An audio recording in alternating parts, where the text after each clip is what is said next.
সম্মানিত সভাপতি, উপস্থিত জাতীয় নেতৃবৃন্দ, সাংবাদিক বন্ধুগণ, গণ অধিকার পরিষদ এবং অঙ্গ সংগঠনের বিভিন্ন পর্যায়ের নেতৃবর্গ সকলকে সালাম এবং জুলাইয়ের শুভেচ্ছা।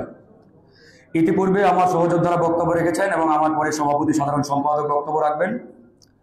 আজকে আমরা যে হেডিংটা দিয়েছি বা হেডলাইনটি, সেটি ইতিমধ্যে আপনারা দেখতে পাচ্ছেন। 2018 সালের কোটা সংস্কার আন্দোলন থেকে রাষ্ট্র সংস্কার আন্দোলন। বিগত 15 বছরের যে দুঃশাসনকাল, যে ফ্যাসিজম, এই ফ্যাসিস্ট দুঃশাসনকালে বাংলাদেশের আপামর রাজনৈতিক দলগুলো এক প্রকারের অলিখিত বন্দোবস্তে তারা প্রতিষ্ঠিত একটা ধারণা তাদের মধ্যে তৈরি হয়ে গিয়েছিল যে শেখ হাসিনাকে আমৃত্যু ক্ষমতা থেকে সরানো যাবে না, যতদিন তিনি বেঁচে আছেন ততদিন ক্ষমতায় থাকবেন, মৃত্যুর আগে বোধহয় আওয়ামী রেজিমের পতন হবে না, ইত্যাদি ইত্যাদি। সেই বদ্ধমূল ধারণা 2018 সালের কোটা আন্দোলনের মাধ্যমে আমরাই সবার আগে ভেঙে দিয়েছিলাম। আমরাই ঘোষণা দিয়েছিলাম রাজপথে, শুধু কোটা সংস্কার নয়, এই রাষ্ট্র সংস্কার বিনির্মাণ না হওয়া পর্যন্ত এই তরুণরা রাজপথ থেকে ঘরে ফিরবে না ইনশাআল্লাহ। সেই 2018 সাল থেকে আমাদের যাত্রা শুরু আনুষ্ঠানিকভাবে। একে একে ৬-৭টি বছর লড়াই করেছি। ফ্যাসিবাদের বিরুদ্ধে হামলা, মামলা, জেল, জরিমানা, এমন কোন অত্যাচার নেই আমরা সহ্য করি নাই, কিন্তু আমাদেরকে আটকাতে পারে নাই আওয়ামী লীগ এবং আওয়ামী লীগের সেই commander, fascist commander Sheikh Hasina চেয়েছিল যে কোনো মূল্যে এই তরুণদেরকে আটকাতে, তরুণদেরকে দমাতে, থামিয়ে দিতে, বাট তারা পারে নাই, ব্যর্থ হয়েছে। কারণটা কি? কারণ ছিল একটা পরিষ্কার, এই তরুণদের মধ্যে যে স্পিরিট ছিল, যে তারুণ্য ছিল, যে উদ্যম ছিল, এটা ছিল একবারে শতভাগ খাঁটি দেশপ্রেমের সনাতে গঠিত এবং পরিপূর্ণ। সেই সততার যে উদ্যম, যে স্পিরিট, এই স্পিরিটের কাছে শেখ হাসিনার ছলনা বাস্তবায়ন তারা করতে পারে নাই। সেই 18 সাল থেকে আপনারা দেখেছেন কত হামলা, মামলা, জেল, জরিমানা সহ্য করা হয়েছে। 15 বছরের ফ্যাসিস্ট বিরোধী আন্দোলন যদি আমরা বলেও থাকি, তবে আওয়ামী ফ্যাসিস্ট পতনের বীজ আনুষ্ঠানিকভাবে বপন হয়েছিল 2018 সালের কোটা আন্দোলনের মাধ্যমে। এই চিরসত্য কেউ যদি আজকে অস্বীকার করার চেষ্টা করে, তাহলে বুঝতে হবে সে নিজেও ফ্যাসিস্টকে লালন করে, তার মধ্যেও ফ্যাসিজম রয়েছে। যারা ইতিহাস থেকে শিক্ষা নিতে জানে না বা শিক্ষা নেয় না, ভবিষ্যৎ পরিণতি তাদের হয় ইতিহাসে আস্থা করে নিক্ষিপ্ত। এই জন্য এই কথাগুলো আমরা বারবার বলে আসছি, বলছি, ভবিষ্যতেও বলবো। প্রিয় বন্ধুগণ, আজকে অনেকে অনেক লম্বা লম্বা কথা বলে, হুমকি দেয়, মিডিয়াতে গরম গরম লেকচার দেয়, অথচ আমরা দেখেছি বিগত 15-16 বছরে অনেকেই গর্তে ছিলেন, অনেকে আন্ডারগ্রাউন্ডে লুকিয়েছিলেন, কথা বলার দুঃসাহস দেখান নাই। অনেকে চিন্তা করেছিলেন যে কথা বলতে গেলে আবার কোন মামলায় ফেসে যায়, আবার কোন দিক দিয়ে হামলা হয়, ইত্যাদি ইত্যাদি। কিন্তু গণ অধিকার পরিষদ, অর্থাৎ তৎকালীন আমাদের ছাত্র অধিকার পরিষদের যারা নেতাকর্মী ছিলাম আমরা কিন্তু ওই হামলা মামলার চিন্তা করি নাই। আমরা চিন্তা একটাই করেছিলাম যে আমাদের ব্যক্তিগত স্যাক্রিফাইস, ত্যাগের বিনিময়ে এদেশের মানুষ যদি মুক্তি পায়, ফ্যাসিবাদ থেকে তারা যদি মুক্ত হয়, সেটা আমাদের জন্য একটা আল্লাহর রহমত। আমরা নির্দ্বিধায় আমাদের জীবন পর্যন্ত এদেশের মানুষের জন্য বিলিয়ে দেব। সেই মনোবল থেকে, স্পিরিট থেকে আমরা রাজপথ থেকে কোনোদিন পিছপা হই নাই। রাজপথে নেমেছি, আন্দোলন সংগ্রাম করেছি, হামলা মামলার শিকার হয়েছি, তারপরে 18 হয়েছে, এরপরে 24।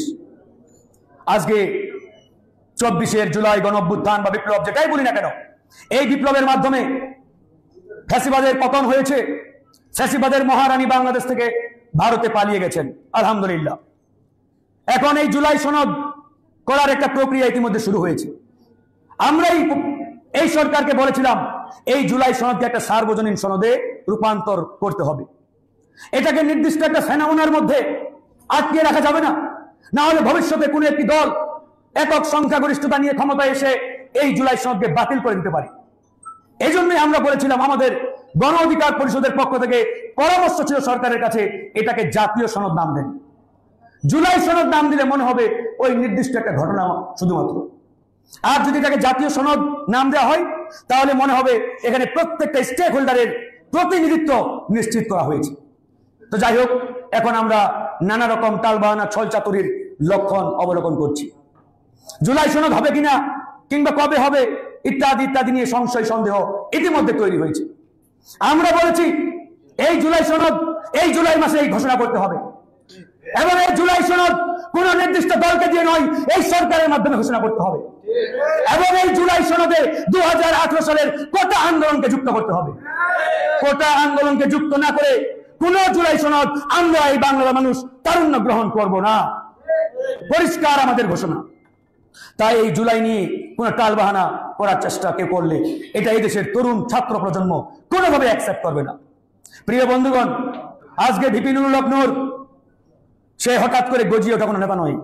গণ অধিকার পরিষদের যারা ফ্রন্ট লাইনে এখানে রয়েছে তারা কোনো হঠাৎ করে প্রেস কনফারেন্সে এসি রুমে বসে নিজেকে নেতা জাহির করিয়ে মিডিয়াতে ঘোষণা দিয়েছে, এইভাবেই কিন্তু তৈরি হয় নাই। বছরের পর বছর আন্দোলন সংগ্রাম হামলা মামলার বিনিময়ে তিলে তিলে তারা কিন্তু নেতায় পরিণত হয়েছে। তারা আজকের এই সংগঠন করেছে, এই সংগঠনকে নেতৃত্ব দিচ্ছে। বিগত সময়ে এই সংগঠন নিয়ে এমন কোন ষড়যন্ত্র নেই যা বিগত ফ্যাসিস্ট আওয়ামী লীগ করে নাই। আওয়ামী লীগ জানতো এই গণ অধিকারকে আটকাতে পারলে হয়তো আরো 15, 20, 25 বছর আমি ক্ষমতায় থাকতে পারবো।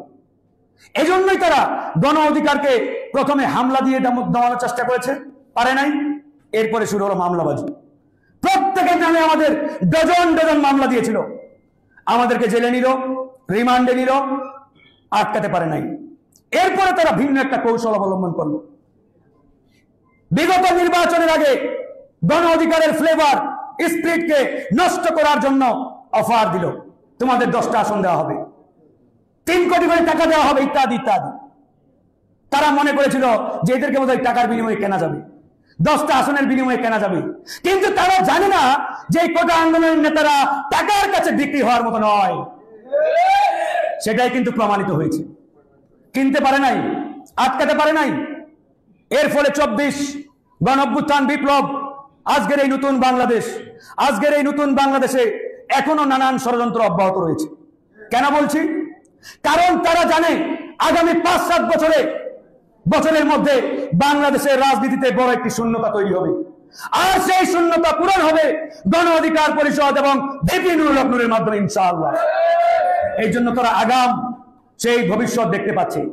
সেই ভবিষ্যৎ দেখতে পেয়ে গণ অধিকারকে নিয়ে নানা রকম ষড়যন্ত্র, নানা রকম নীল নকশা কিন্তু অব্যাহত রয়েছে। কিভাবে আমাদের ইমেজকে ড্যামেজ করা যায়, কিভাবে আমাদের ইমেজকে ডাউন করা যায়, কিভাবে তরুণ প্রজন্মকে বিচ্ছিন্ন করা যায়, বিভক্ত করা যায়, সেই কনস্পিরেসি কন্টিনিউ, চলমান।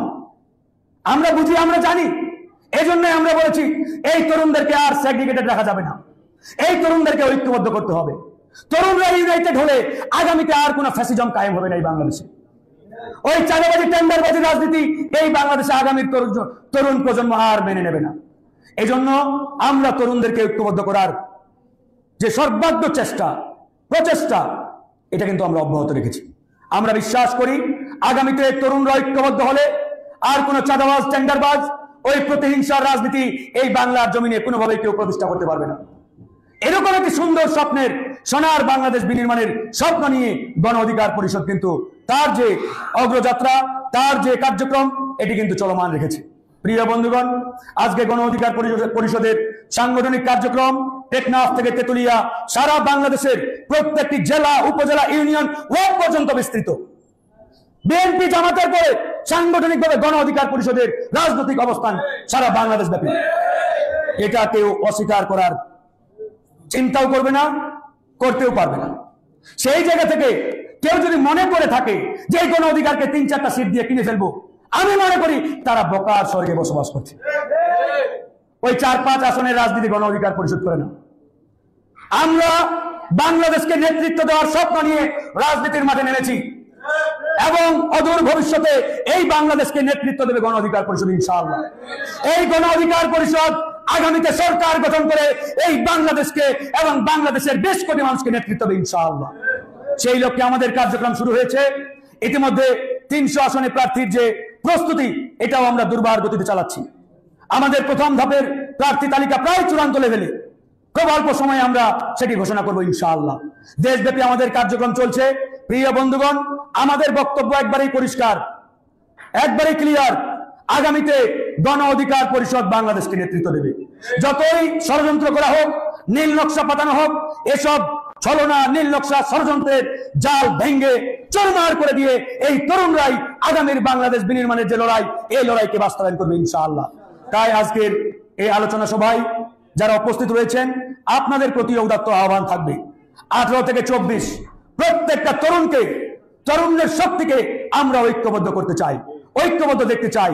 আর সেটা তখনই সম্ভব হবে যখন আমরা মুইকি হনুরে ভাব ছেড়ে দিতে পারবো। ভিপি নুরুল হক নূর, এটা আপনারা অতিযুক্তি বলতে পারেন কিংবা অন্য কিছু বলতে পারেন, কিন্তু এটা অস্বীকার করার কোনো সুযোগ নেই। এই বাংলাদেশে এই 54 বছরে 2 জন নেতার বক্তব্যে জনগণের যে কাঙ্ক্ষিত আকাঙ্ক্ষার স্পিরিট, সেই স্পিরিট আমরা খুঁজে পেয়েছিলাম। একজন ছিল শেখ মুজিবুর রহমান, এরপরে ভিপি নুরুল হক নূর। এটা অতিযুক্তি এজন্যই বলছি না, তার বক্তব্যের পরে জনগণের একটা টান থাকে যে সে একটা বাক্য বলার পরে পরের বাক্যটা কি বলবে, এটার জন্য চাতক পাখির মতো চেয়ে থাকা।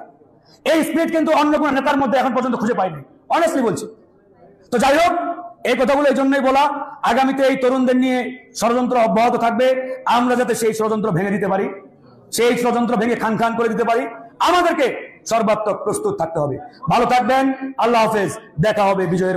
প্রিয় দর্শক, রাজনীতির মাঠে অনেক রাজনৈতিক দলগুলো আছে এবং বড় রাজনৈতিক দলের পাশে বিভিন্ন বিগত 16 বছর এবং গত 53 বছর ধরে বিভিন্ন রাজনৈতিক দল বাংলাদেশে রাজনীতি করেছে এবং রাজনীতির প্রেক্ষাপটে গত 16 বছরের রাজনীতির মধ্যে যারা অ্যাক্টিভলি কাজ করেছে তাদের মধ্যে আপনার কোটা সংস্কার আন্দোলন থেকে রাষ্ট্র সংস্কার আন্দোলনের বিভিন্ন প্রেক্ষাপটে যারা নাম লিখেছে তাদের মধ্যে ওনারা একজন। এবং সে সময় কিন্তু গত 16 বছর তাদের ভয়েস কিন্তু আমরা বারবার শুনেছি।